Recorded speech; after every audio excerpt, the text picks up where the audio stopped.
Tayo at actually we are still on part 1. Ito yung pundasyon ng pag-aasawa or the foundation ng marriage. So last Sunday, doon natin nakita ang tunay na kahulugan, no, ng pag-aasawa ayon sa scriptures or ayon po sa salita. Ayon sa salita. So ngayong linggo naman in our session 2, ayan, okay na. In our session number 2, magpapatuloy tayo sa pag-aaral sa Ebanghelyo at ang layunin ng pag-aasawa. So, ready na kayo mag-asawa? Okay. Now, mahalaga din pa rin ito kaysa dahil kahit na kayo po ay may asawa na, magandang balikan natin no ang pag-aasawa at nawa mahubog ang ating pag-aasawa sa pamagitan ng mga katotohanan na atin pong matututunan. So, ilang taon nang nakalipas, kilala niyo po ba si R.C. Sproul? For some of us, kilala natin. Dumalo po siya sa isang kasalan na may maraming makabago at creative na bahagi sa ceremony no ng kasal. So, bagamat kawili-wili yung mga dagdag daw na iyon, ang higit na tumatak sa kanya ay yung traditional na mga vows or yung panata, 'di ba? Meron pong wedding vows na tinatawag. So, yun yung tumatak sa kanya at yung mga words or yung mga pananalita na ginamit sa kasal na iyon. So doon niya po na-realize na ang mga salitang iyon ay may malalim na kagandahan at may malalim na kahulugan dahil maingat silang hinubog no sa loob ng maraming taon. So ngunit sa panahon natin ngayon, marami ng tao ang hindi interesado sa tradisyonal na pag-aasawa. Maraming kabataan ang nagmula sa broken family. Kaya nagkaroon sila ng takot, no? Nagkaroon din sila ng pag-aalinlangan tungkol sa pag-aasawa mismo. Minsan yun yung isa sa dahilan bakit ayaw nilang mag-asawa. So sa halip na magpakasal, mas pinipili ng maraming mga magkasintahan na magsama na lamang, no? Live-in, kumbaga. Dahil natatakot sila sa commitment na kailangan sa pag-aasawa. So, ipinapakita nito ng isa sa pinakamahalagang institution ng lipunan ay humaharap ngayon sa pagsubok. Ano nga yun? Di ba may 3 institusyon na itinatag ang Diyos? Iyon ang government, church, at isa pa, pangatlong institution, pag-aasawa. Okay? So, pero dapat nating makita na malinaw na itinuturo po ng kasulatan ng pag-aasawa ay hindi lamang tradisyon, hindi lamang ito kaugalian ng mga tao. But ang pag-aasawa, gaya po na natutunan natin last Sunday, ito ay nilikha at itinatag mismo ng Diyos. Ang Diyos mismo ang nagtatag ng pag-aasawa. So ito ang ating natutunan nakaraang linggo. So malinaw po na itinuturo ng Biblia sa aklat ng Genesis, sa panahon ng creation, paulit-ulit na tiningnan ng Diyos ang kanyang mga nilikha. At anong sinabi ng Diyos sa tuwing natatapos niyang gawin yung kanyang mga nilikha? Di ba may 6 days yon? May mapapansin po ba kayong phrase doon sa Genesis chapter 1 na sinasabi niya pagkatapos ng creation? Di ba? And it was good. Diba? Paulit-ulit yon. At nakita ito ng Diyos bilang mabuti. Paulit-ulit yon. Day 1, sinabi niya yun. Day 2 hanggang day 6. Ngunit, pwede nyo bang buksan ang mga Bible ninyo in Genesis chapter 2 verse 18? Genesis chapter 2 verse 18. Tingnan natin. Genesis 2 verse 18. At anong sinabi dyan? At sinabi ng Panginoong Diyos, hindi mabuti. Hindi mabuti na ang lalaki ay nag-iisa, siya'y igagawa ko ng isang katuwang na nababagay sa kanya. Ano nangyari dito? Sa unang pagkakataon, this was the very first time na may sinabi ang Diyos na hindi mabuti. Genesis 1, everything He created is good, good, good. But in Genesis 2 verse 18, unang sinabi ng Diyos na may isang bagay na hindi mabuti. At ano yon? Hindi mabuti na ang isang tao or lalaki ay mag-isa. Nakita niyo po yung lengguwahe ng Biblia ngayon, no? Ang galing, no? Now, bilang tugon sa pagiging mag-isa ng tao, anong ginawa ng Diyos? Nilikha ng Diyos si Eva. At dinala siya kay Adan. Sa ganitong paraan, itinatag ng Diyos ang marriage. Ito yung unang pag-institute no, or paglalagay ng marriage. Ipinaliwanag ng Genesis chapter 2 verse 24, tingnan nyo sa verse 24, na iiwan ng lalaki ang kanyang ama at ina at makikisama sa kanyang asawa at sila ay magiging isang laman. Sa makatuwid po, gaya ng nasabi na nakaraang linggo, ang pag-aasawa ay bahagi ng disenyo ng Diyos para po sa sangkatauhan. Pero, kailangan din natin maunawaan na nilikha ito hindi lamang para sa pagsasama. Hindi lang ito sa pagsasama. There is marriage, hindi lang para may kasama. Okay? Kundi, para po ito sa covenant commitment at panghabang buhay na pakikiisa. Remember that marriage is a covenant commitment.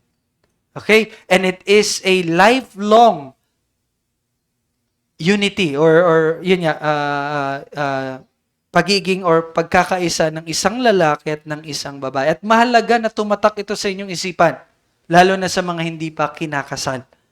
Okay? This is a covenant commitment. Isang mahalagang bahagi po ng Kristiyanong kasal, ang paggawa ng tipan. Do you remember your vows? Mga tatay, nanay, nag-vows po ba kayo? Wedding vow? Arigato gozaimasu. Ganun ba? Hindi, di ba? So, kami, I'm so happy kasi na-record yung vows namin ni Jamie. Meron kami record noon. So, every time na naiisip ko na pinapanood ko yon. So, bumabalik yung, alam niyo yun, yung hindi naman nawawala. No? Hindi pero alam niyo yan. Pero maganda na balikan. No? So, kaya sa mga mag-aasawa dyan, ayusin niyo yung mga vows ninyo. Okay? So, ganun kaganda at ganun kahalaga ang vow or tipan. Alam niyo po ba sa kasulatan, ang mga tipan ay banal na pangakong ginagawa sa harap ng Diyos. Kaya 'di ba, merong commandment, do not make, let your yes be yes and no be no. 'Di ba? And hindi tayo dapat gagawa ng promise. Why? Kasi promises or vows are made before God. At kapag ginawa mo yon sa harapan ng Diyos, you cannot break that. Kaya mag-ingat kayo sa mga pangako. Ganun po kabigat yung sinabi ng Biblia noon. Pero sa atin, di ba? Oh, promise, pex man, mamatay ka man.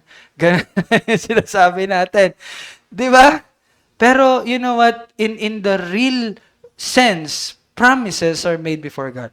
And we have to be careful on that. And lalong-lalo na sa kasal, iyon ay pakikipagtipan at iyon ay ginagawa sa harap ng Diyos at nasasaksihan ng maraming tao. Kaya po, yung mga kasalan, di ba? Ang kasal po ay public ceremony. Di ba? Na dinadaluhan ng pamilya at ng mga kaibigan, no? Huwag mo lang dadalhin doon yung hatol ng kasal ninyo, baka hindi matuloy. No? So, nandun sila, hindi lang para makinig. Okay, kung kayo, attend kayo ng kasal, tandaan nyo to, hindi kayo nandun para lang makinig.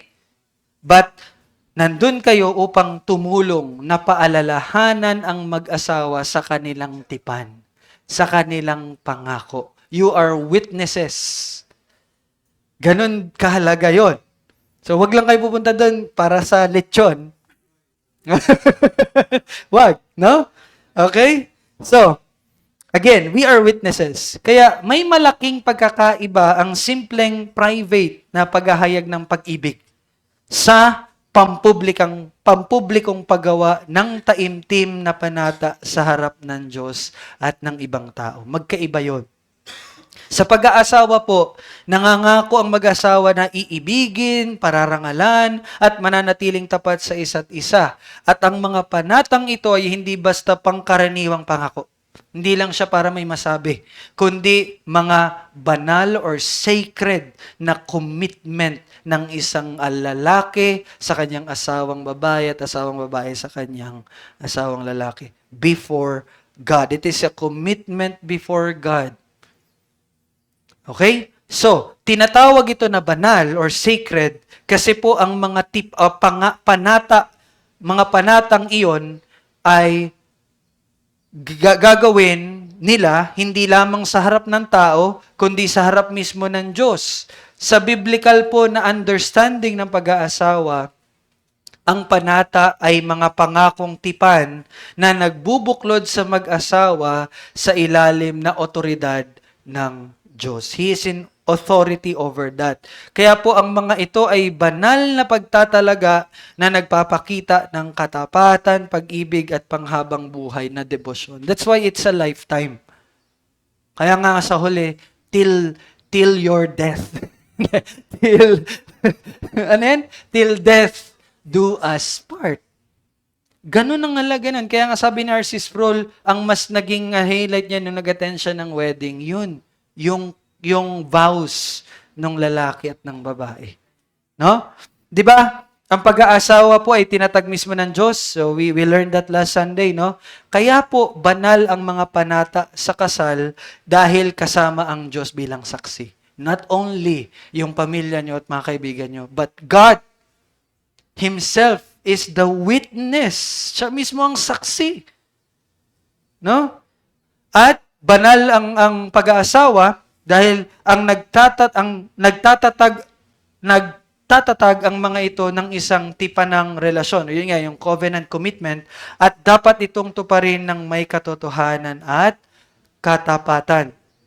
Kaya po, ito ang dahilan kung bakit seryosong nagsasalita ang Bible tungkol sa mga panata at mga tipan. Yun, nabanggit ko po yun kanina sa inyo. Ang mga panata sa kasal ay hindi lamang emosyonal na pahayag. Kaya kung gagawa kayo ng vows ninyo, wag yung pachisi-chisi lang, no? Wag. At hindi rin yan pansamantalang kasunduan lang. Ito ay banal na pagtatalagang ginagawa sa harap ng Diyos. Now, dagdag pa dyan, ang pag-aasawa ay isa sa pinakadakilang pagpapalang ibinigay ng Diyos sa tao. This is the greatest blessing. Marami sa atin sinasabi, anak. Diba? Kahit nagkaroon ng anak dahil sa premarital sex, sasabihin nila blessing ang isang anak. Well, ang tunay na blessing po ay ang pag-aasawa. It's one of the greatest blessing a person can have. No? So, pero, isa rin ito sa pinakaseryoso at mahirap na relasyon. Sa pag-aasawa, mararanasan ng tao ang malalim na kagalakan, di ba? Sobrang saya, pag-ibig, pagsasama. Ngunit, dito rin nila mararamdaman ng sakit, kabiguan, at pagsubok. Dahil napakahalaga nito, ang pag-aasawa ay nangailangan ng higit pa sa damdamin. No? Hindi to emotion lang, lagi niyong tandaan. Or pansamantalang commitment. But nangangailangan ito ng tipang nakaugat sa disenyo ng Diyos. Lagi at lagi tayong babalik sa disenyo ng Diyos.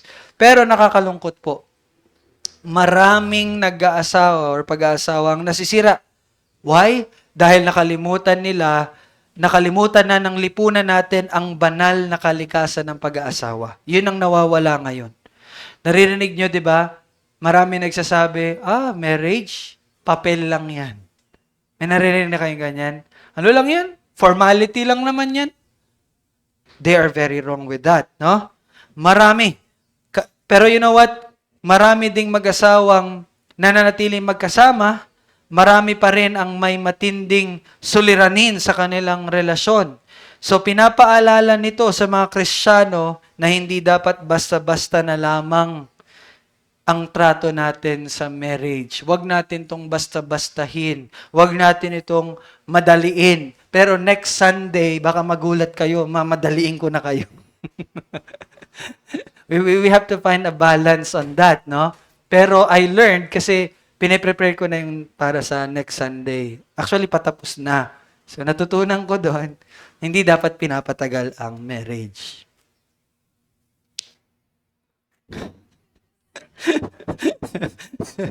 Happy? No? So, no?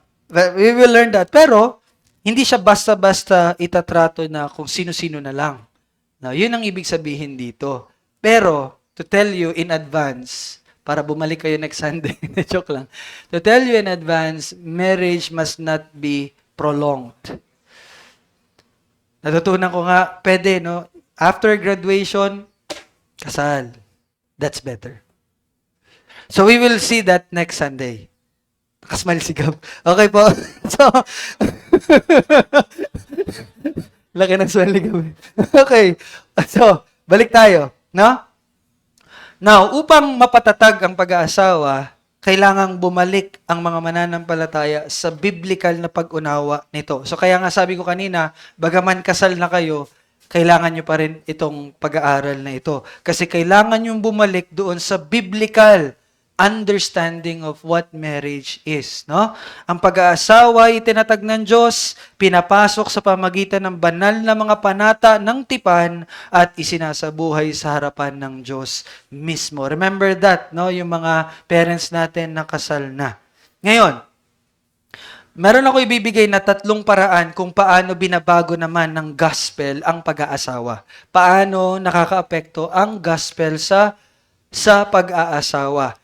Now, isa pa po sa dapat natin tandaan, ang Kristiyanong pag-aasawa ay hindi lamang pagsasama ng lalaki at isang babae. Ito po ay pag-aasawang ang mag-asawa ay kapwa nakipag-isa kay Hesukristo. It is not only you na united, but kayo ay nakipag-isa din kay Hesukristo at namumuhay sa ilalim ng kanyang paghahari. Remember that. So, ang boss ninyo is not your husband, but Jesus Christ. No? Siya ang inyong hari. At siya ang uhubog sa direksyon at pag-uugali at mga priorities ng inyong pag-aasawa. Listen, ang Panginoong Hesus ang uhubog ng direksyon, pag-uugali at prioridad ninyo bilang mag-asawa. Okay? Now, ito ay nagpapahiwatig kung gaano kahalaga ang pagpili ng partner.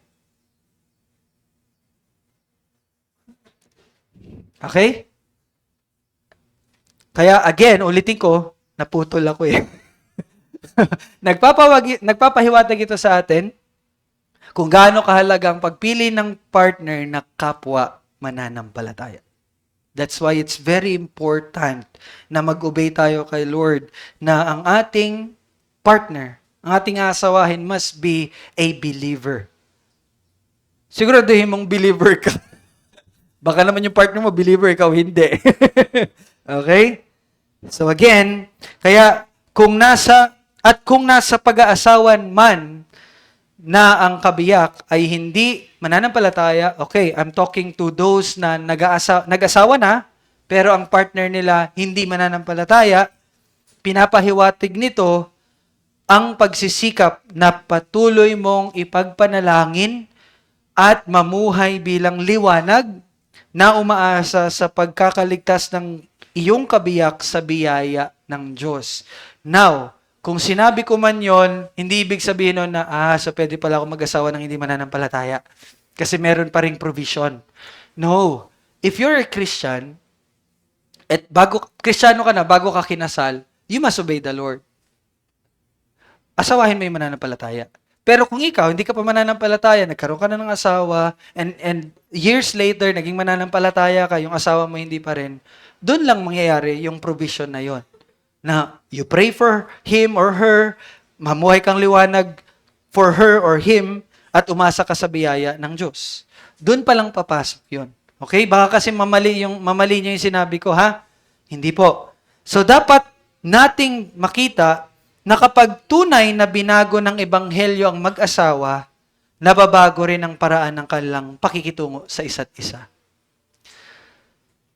Naigets niyo po yun? Kapag ang bawat lalaki at babae sa isang pag-aasawa ay nabago or binago ng ebanghelyo, kasabay noon, magbabago yung pakikitungo nila sa isa't isa. Habang nagahari si Kristo sa pag-aasawa, binabago niya ito sa maraming paraan. So narito po yung tatlo. Tatlo lang to, example lang, na mahalagang pagbabagong dulot ng ebanghelyo sa pag-aasawa. Una, mula sa pagiging makasarili tungo sa paglilingkod. From being selfish to being servant. Hindi, to being, in service. In service. Or paglilingkod. Again, Tagalog na lang. No? Pagiging makasarili sa pagiging mapaglingkod or paglilingkod. Maraming problema sa pag-asawa ang nanggagaling sa pagiging makasarili dahil sa kasalanan. Again, ang root cause nun is sin. No? Inuuna ng tao ang kanyang sarili kaysa sa pagmamahal sa Diyos at paglilingkod sa iba. Sa pag-aasawa, madalas itong nagdudulot ng sakit, alitan at pagkadismaya. Hindi ako nagbigay ng example, pero alam niyo po kung anong tinutukoy ko. No? Ngunit, binabago ng ebanghelyo ang puso. So, ang asawang babae ay nagiging mas matiisin. Ba't di kayo umihimik? Ang asawang babae ay nagiging mas matiisin, mas nagiging mabait. Tama po ba? Totoo ba? Mas nagiging mabait dahil naaalala niya kung gaano naging matiisin at mabait si Kristo sa kanya. Di ba? Okay? Ang lalaki naman ay nagsisimulang higit na magmalasakit sa pangangailangan, interest at espiritual na paglago ng kanyang asawa dahil nakikita niya itong isang taong nilikha at minamahal ng Diyos. So, makikita niyo medyo magkaiba, although kailangan niyo yun pareho, pero i-highlight yun kasi the father must be the leader, must lead the family, and the wife must support. Kaya nga matiising kayo eh, di ba? And the husband naman ay magiging concern niya yung spiritual na pangangailangan ng kanyang asawa at ng kanyang mga anak. Sa halip na laging magtanong na, paano ko mapaglilingkuran? No? Sa marriage kasi, ganyan yung isip natin eh. Sa ngayon, di ba? Laging under the saya na. Or ibig sabihin, mga mother nang laging nasusunod. No? Pero in general sense, ganun din ang mga lalaki. Iniisip nila na, ako lalaki, dapat sundin mo ako. So sa halip po na magtanong na paano ako mapaglilingkuran, ang gospel ay nagtuturo sa mag-asawa na itanong nila sa sarili nila, paano ako makapaglilingkod sa asawa ko? Ganon binabago ng gospel ang pag-aasawa. So ang focus ay lumalayo na sa sarili. Di ba? At lumalapit sa sacrificial love sa isa't isa. So ang tanong, nakikita ba sa inyong pag-aasawa yung sacrificial love? Mga anak ang sasagot. Pero yan ang una. That will be changed through the gospel. Okay? Pangalawa, mula sa katamaran, tungo sa aktibong pakikibahagi. So, isa pang panganib sa pag-aasawa ay ang katamaran. Tama ba? Okay? Minsan, alam na mag-asawa na may problema sa kanilang relasyon. Ngunit, iniiwasan nilang harapin ito dahil mahirap o masakit ang pagbabago. O, akala nyo, ano lang to, no? Yung sa house chores? Hindi. Minsan, ang pagiging tamad ay ang pagbabaliwala na ayusin ang relasyon dahil para sa asawang lalaki or sa asawang babae, mahirap at masakit 'yon, no? Yung i-confront yung mga problema. And may share lang ako kaunti sa inyo. I can really testify that the gospel will change that attitude. Kasi sa amin, kami ni Jamie, may mga pagkakataon na may misunderstanding kami. Pero ang nagmo-move sa akin na makipag-ayos sa kanya or suyuin siya kahit na siya yung may kasalanan. Hindi po. Either way, okay? Na ang nagpo-push sa akin to, alam yun, mag-usap at ayusin yun is dahil unang-una naisip ko yung turo ng Panginoong Hesus na pagpapakumbaba at yung pagsasaayos. At lagi ko talagang iniisip, yung family worship naming dalawa will be affected. At yun ang kailangan namin gawin. So kaya doon ko natutunan na all the more kapag may alitan, mas kailangan namin ng family worship. Na makapagkaroon kami ng time to really talk about things at ayusin iyon sa salita under the Word of God. So sa amin, may time na umaabot ng isang araw, medyo mga seryosong ano yun, pero very rare lang naman yun mangyari sa amin. So, parang ganun po. So, yun yung nagpo-push sa akin. Ewan ko lang sa kanya. So, basta ako personally, hindi ko siya hinihintay na siya yung magano or ano. Yun yung tinitingnan ko kasi. Dapat maayos ito. Kasi may mas mahalaga pa kaming dapat gawin. Parang ganon. Para lang mahinto nung parang alitan or misunderstanding. So, nawa, no? Makita natin na yun yung dapat gawin natin. Kasi minsan, at most of the time, mas madaling baliwalain ang problema kaysa harapin ito. Di ba? Mas madaling baliwalain na yon kaysa sa paghirapan itong ayusin. Ang iniisip ng marami, sige lang, lilipas din. Di ba? Ganun mag-ayos usually. Magkaaway kayo. Hindi nyo pag-uusapan, pero maya-maya mag-uusap na kayo hanggang okay na kayo. Without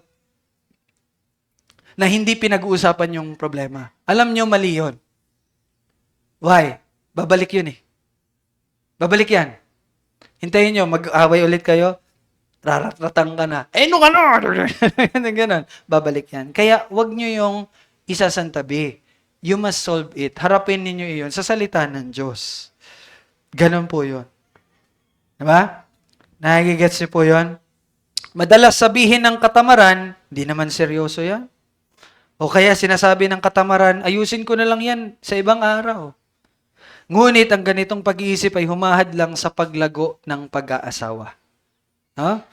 Pero binabago ito ng Ebanghelyo. Kapag si Kristo ang naghahari sa pag-aasawa, nagiging handa ang mag-asawa na pagsikapang lumago ang kanilang relasyon. Sa halip na maging pabaya o walang pakialam, aktibo nilang hinahangad ang paglago, pagsisisi, pagpapatawad, at pagiging katulad ni Kristo. Yun yung goal ninyo. Kaya hindi kayo pataasan ng pride. Pababaan kayo ng Ariel. Diba? Gets niyo yun? Wag. Kaya sana, yun ang makita na, no? Lalo na sa mga covenant members. Hindi pride. Wag ganon. Hindi pinapakita no ng Ebanghelyo. No? Kaya dito makikita ninyo na ang asawang lalaki ang siyang mangunguna na ayain ang kanyang asawang babae sa pagsamba tuwing linggo, no? Sa paggawa ng family worship. Makikita niyong buong pagsisikap ng asawang lalaki na ituro ang landas ng Panginoon at sisiguraduhin niyang pareho silang lumalago sa kaalaman at pagsasabuhay ng mga katotohanan ng salita ng Diyos at siya din na maunguna lagi sa pagbibigay ng oras sa pananalangin. Yun ang dapat makita sa mga asawang lalaki. And the wife must support always. Paano kayo magsusupport? Pag nakikita ninyo na ang inyong asawang lalaki ay medyo may dinadaanan, pinagdadaanan, kayo ang magpapaalala, kayo ang magpapalakas ng kanyang loob na harapin yung panghihina at makapagpatuloy sa gawain nila bilang mga ama or bilang asawa. So makikita natin ang pagtutulungan nilang dalawa. So merong pagtutulungan yon. Hindi yung, ikaw kasi hindi ka nagsabi kanina, kahagabi na mag-family worship Problema ko ba yon? Problema mo yan. Hindi ganon. Mali yun. Blaming ng tawag doon, no? Malinaw nun na ikaw bilang asawang babae, hindi mo ginampanan yung tungkulin mo. Kaya walang turuan dito. Tulungan meron. Turuan wala. Okay? So, kaya tandaan natin, itinuturo ng gospel sa mga mananampalataya na huwag masiyahan sa mababaw or komportableng kalagayan, kundi labanan ng kasalanan at sama-samang tahakin ng kabanalan kahit mahirap ito. So yun yung pangalawa. Pangatlo, last. Mula sa pagiging matuwid sa sarili or self-righteousness tungo sa humility or kapakumbabaan. So ang pagiging matuwid sa sarili ay ang pag-uugaling laging gustong patunayan na ako ang tama. May ganun po ba kayong asawa? Ako ang tama. No? Sa pag-aasawa po, madalas itong lumilitaw kapag may pagtatalo. No? Sa halip na makinig ng may kababaang loob, mabilis na maging defensive ang asawang lalaki o babae at pilit ipinagtatanggol ang sarili habang sinisisi ang kanyang kabiyak. Bakit natawa si Papa Bong? Ganon. Okay, tandaan nyo, no? Defensive sa sarili at pagsisisi sa kabiyak. It could be the wife or the husband. Ngunit, ipinapaalala naman ng gospel na lahat ng tao ay makasalanan. Kaya lagi niyong tandaan, sabi nga doon sa binasa ni Jamie, ang mag-asawa ay pag-unite ng dalawang makasalanang tao. So, huwag kayong aalis doon. Tandaan nyo pa rin. Kaya may kahinaan talaga. Okay? Pero, again, pinapaalala ng gospel na lahat ng tao ay makasalanan at nangangailangan ng biyaya. So, sa krus, no? Nakikita natin kapwa ang ating kasalanan at ang pag-ibig ng Diyos para sa atin. At nagdudulot ito ng tunay na humility. So, kapag hinhubog ng ebanghelyo ang pag-aasawa, nagiging mas handa ang mag-asawa na umamin ng mali.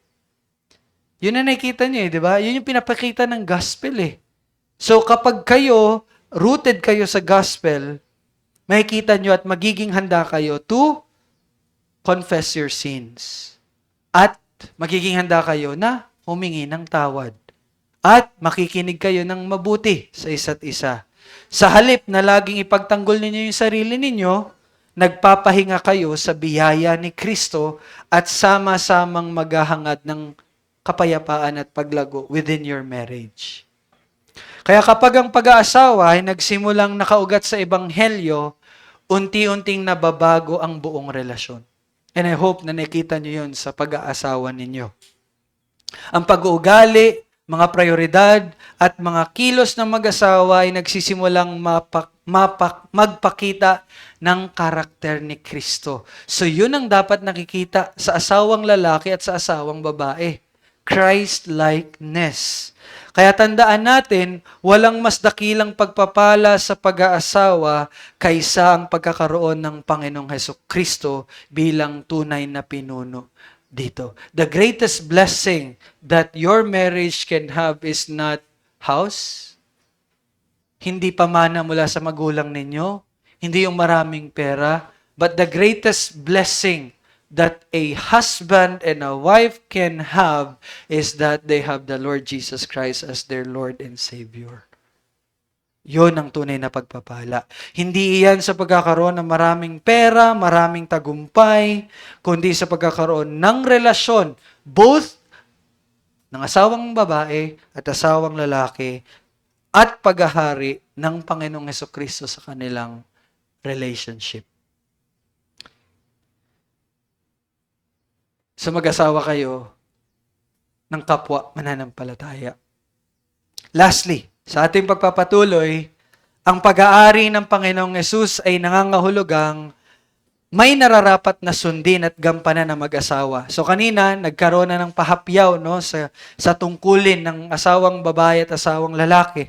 So dito naman, mas bibigyan natin ng detalye at makikita natin yung mga gampanin ng asawang babae at asawang lalaki, again, sa Biblia. At nagtuturo ito sa mga mananampalataya kung paano natin pararangalan ang Diyos sa kanilang relasyon. So, upang tapat no, na makasunod kay Kristo sa pag-aasawa, kailangang maingat na pakinggan ng mga Kristiyano ang mga instruksyon ng Diyos patungkol sa pag-aasawa. So, isang usaping madalas pinagtatalunan ngayon ay kung may magkakaibang tungkulin ba ang asawang babae at lalaki sa pag-aasawa. So may ilan na nagsasabing wala na daw. Dahil sabi daw sa Galatians 3:28 na nagsasabing kay Kristo ay wala ng lalaki ni wala ng babae, no? Iniisip ng ilan na ang ibig sabihin nito ay inalis na ang lahat ng pagkakaiba sa pagitan ng lalaki at babae, no? Ngunit hindi ito tinuturo ng kasulatan. Halimbawa, malinaw na itinuturo ng Ephesians chapter 5, verse 22 to 23, na may magkaibang tungkulin ng mag-asawa sa loob ng marriage.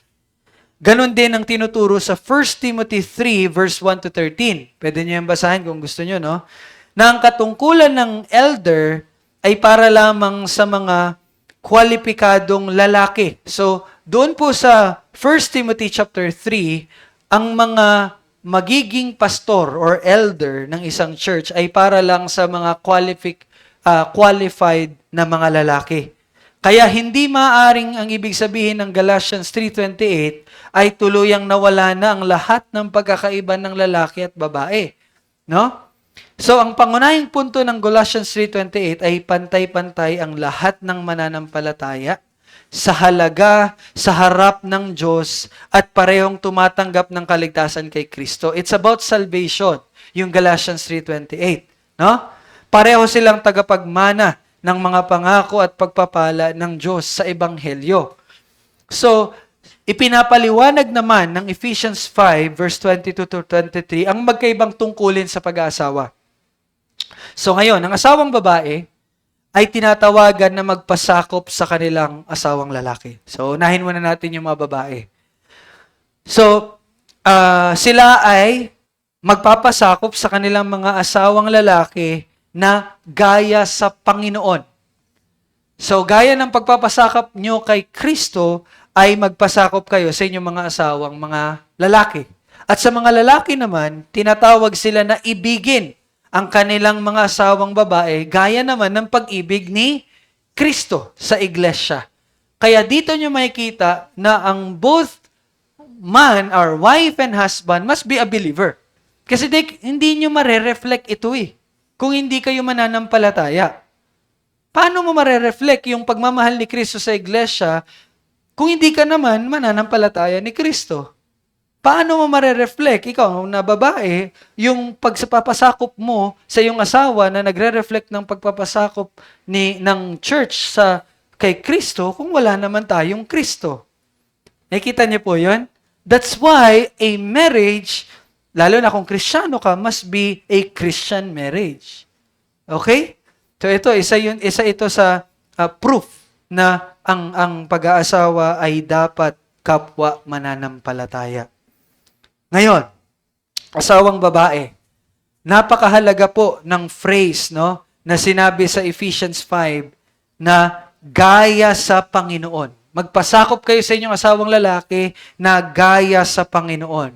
So, hindi po kinakailangan sundin ng babae ang kanyang asawa patungo sa kasalanan. Hindi yun ang tinuturo nun. Kapag sinabing magpasakop kayo sa inyong asawang lalaki, hindi ibig sabihin nun na susundin mong lahat ng sinasabi niya. Kahit na ito ay maglilid sa iyo sa pagkakasala, hindi po yun ang tinuturo noon. Ang kanyang pagpapasakop ay pangunahing kaugnay ng kanyang pagsunod kay Kristo.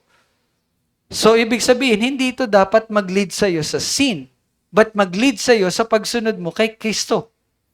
Kaya kapag buong pag-ibig niyang sinusunod ang pamumuno ng kanyang asawang lalaki sa paraang nagpaparangal sa Diyos, sumusunod siya sa Panginoon. So, ibig sabihin, mga asawang babae, once sinusunod nyo, nagpapasakop kayo sa inyong mga asawang lalaki, that gives glory to God. Naintindihan nyo?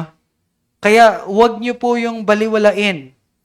Tinatawag ng Diyos sa mga asawang babae na igalang at suportahan ang mapagmahal na pamumuno ng kanilang mga asawa.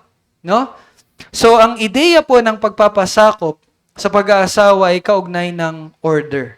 Bakit kailangan magpasakop ng asawang babae sa asawang lalaki? Dahil ba mas bababa siya? Hindi. But ito ay patungkol sa kaayusan or order. Kaya kailangan ng pagpapasakop. 'Di ba? Anumang relasyon or organisasyon, kailangang merong namumuno upang maayos na gumana ang lahat. So, hindi nito ibig sabihin na mas nakakahigit ang lalaki. Huwag niyo pong isipin yon. Okay? Hindi ibig sabihin na nakakahigit ang lalaki o basta na lamang siya pwedeng magbigay ng utos kasi siya daw ang susundin. No. Sa halip, tinatawag ang asawang lalaki na mamuno sa kanyang pamilya ng may pag-ibig. Hindi abuso, but may pag-ibig. Kaya po, ang pagpapasakop ng asawang babae ay hindi tanda ng pagiging mababa. Ang pinakadakilang halimbawa nito ay sino? Ang Panginoong Hesukristo. So, ibig sabihin, ang pagpapasakop ng asawang babae sa kanilang mga asawang lalaki ay nagpapakita ng pagpapasakop ni Jesus sa kanyang Ama. Nag-gets niyo yun? Pantay ang lalaki at ang babae sa harap ng Diyos at pareho silang nakikibahagi sa mga pagpapala ng kaligtasan kay Kristo. Pero they reflect the humility of Christ. See that? At kasabay nito, dapat ding tanungin ng mga lalaki ang kanilang sarili, para naman sa mga lalaki, kung namumuno ba sila sa paraang mapagmahal. Namumuno ba sila sa paraang makadiyos? At namumuno ba sila sa paraan na kagalang-galang? So, yun naman yung tanong. No? Tinatawag ng Diyos sa mga lalaki na pamunuan ng may pag-ibig ang kanilang pamilya. Habang tinatawag ang mga babae na igalang ang pamumuno ng kanilang asawa, binibigyan naman ang mga lalaki ng mas mabigat po na pananagutan. Mas mabigat ang sa lalaki. Kaya nga sinabi ni Pablo, mga lalaki, ibigin ninyo ang inyong mga asawa gaya ng pag-ibig ni Kristo sa iglesia at ibinigay ang kanyang sarili para dito. So, anong pinapahiwatig nun? Mga asawang lalaki at mga lalaking mag-aasawa. No? Ang halimbawa ng pag-ibig ng isang lalaki ay ang pag-ibig ni Jesucristo sa kanyang iglesia. Yun yung model na susundin ng mga lalaki. Namumuno si Jesus ng may pag-ibig, pagsasakripisyo at malasakit. At ganoon din ang tawag sa mga lalaki. No? Una, ang pag-ibig ng asawang lalaki ay dapat walang kondisyon. Unconditional po yun. Iniibig tayo ni Kristo kahit tayo ay makasalanan, di po ba? Iniibig tayo ni Kristo kahit na tayo hindi karapat-dapat. Sa parehong paraan, ang pag-ibig ng lalaki sa kanyang asawa ay hindi dapat nakadepende, no? Sa pagbabago-bagong damdamin. Hindi ito dapat nakadepende sa itsura ng asawa mong babae. No? Hindi ito dapat nakadepende sa sitwasyon. Ang kanyang pag-ibig ay nakaugat sa mga tipa ng pangakong ginawa niya sa harap ng Diyos. Babalik tayo doon sa vow. No? Ikalawa, ang pag-ibig ng isang asawa ay dapat mapagsakripisyo. Sacrificial love dapat ang pinapakita ng asawang lalaki. Ganap na ibinigay ni Jesus ang kanyang sarili para sa iglesia. Ganon din, tinatawag ang mga lalaki na paglingkuran ng kanilang mga asawa nang hindi makasarili sa halip na laging naghihintay na sila ang pagsilbihan. So connected ito sa sinabi ko po kanina.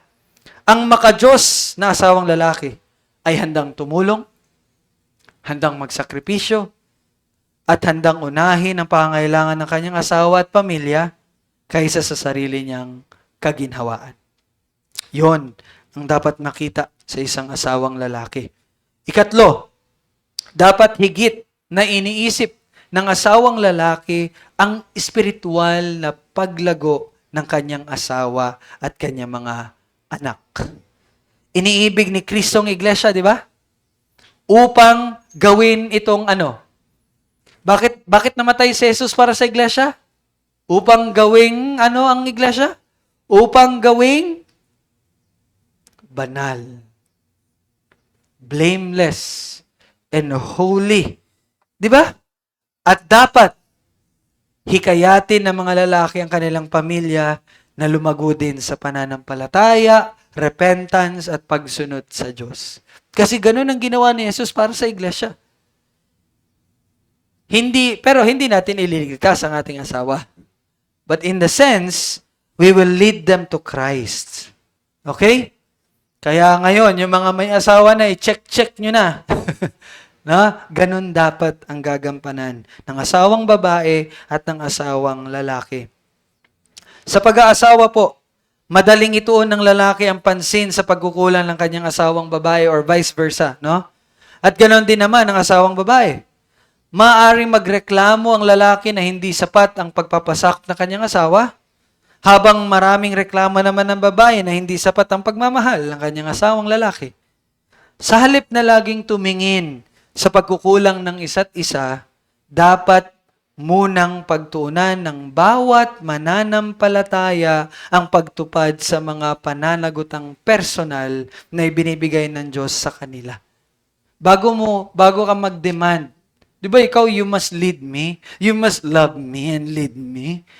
Ikaw naman, di ba ikaw dapat magpasakop ka sa akin. Instead na ganun, isipin mo muna yung itinalaga ng Diyos sa'yo na gagampanan mo bilang isang lalaki at bilang isang babae. Ganon dapat. Dapat pagsikapan ng mga lalaki na mahalin ng tapat ang kanilang mga asawang babae. At dapat ding hangarin ng mga babae na suportahan at igalang kanilang mga asawang lalaki sa paraang nagbibigay galang sa Diyos. Kaya po, kapag sinusunod ng mag-asawang disenyo ng Diyos, ang pag-aasawa ay nagiging magandang larawan ng relasyon ni Kristo at ng kanyang iglesia. At doon natin napaparangalan ang Diyos sa ating pag-aasawa. Hindi yung maging successful kayo na sa mundo lang yon. Wow, may bahay na kayo. Ang ganda naman ng bahay niyo sa RCD. Uy, may bagong kotse na kayo. Sa mundo lang yun maganda. Ang dapat i-reflect ng pag-aasawa is ang ebanghelyo. Si Kristo at ang kanyang pagliligtas sa kanyang iglesia. Doon nabibigyan ng kaluwalhatian ang Diyos. Ang pag-aasawa ay isang tipan ng ginagawa sa harap ng Diyos, hindi lamang isang romantikong relasyon. Kaya ang tanong, sumasang-ayon ba kayo doon? No? Kung oo, paano ito nakikita sa inyong pamumuhay? So ito na yung hamon sa bawat isa. Ulitin ko po ha. Ang pag-aasawa ay isang tipan ng ginagawa sa harap ng Diyos, hindi lamang isang romantic relationship. Kung sumasang-ayon ka dito, paano ito nakikita sa pamumuhay mo? No? Sabi ni Yana, wala naman manliligaw. Pero no, we must think of that, no? At kahit wala kang manliligaw, paano mo hinahanda yung sarili mo? Knowing na ang pag-aasawa pala is not romantic na relationship lang na basta pinaburot yung atay mo. Alam niyo yan? Yung ano ba, pinaburot atay, yung ang gandang-ganda mukha mo, yung bango-bango mo, yung pa-feel good sa'yo ba? Ikaw naman na babae, hulog ka agad. So, kung naunawaan ninyo, hindi yun ganon. Paano kayo namumuhay? Paano nyo inihahanda ang inyong sarili sa pag-aasawa? 'Di ba? Ipinapakita ba ng iyong mga ginagawa ngayon na itinuturing mong banal at panghabang buhay ang pag-aasawa? Pinipreserve mo ba yung sarili mo for the one guy or one girl para sa'yo na ibibigay ng Panginoon? Or you just let yourself to be known by many? 'Di ba? Pinaparade mo yung sarili mong kagandahan para makaakit ng marami. Ganun ba? Or, naunawaan mo na merong isang lalaki at merong isang babae na para sa akin. So, I preserve myself for that person. Di ba? O pinapakita ng iyong buhay na tinitingnan mo lamang ito bilang relasyong nakabatay sa damdamin, pleasure, at pansariling kasiyahan. Yun ang tanong. No? So dito magtatapos ang ating session number 2. So next Sunday, Next Sunday, we will focus on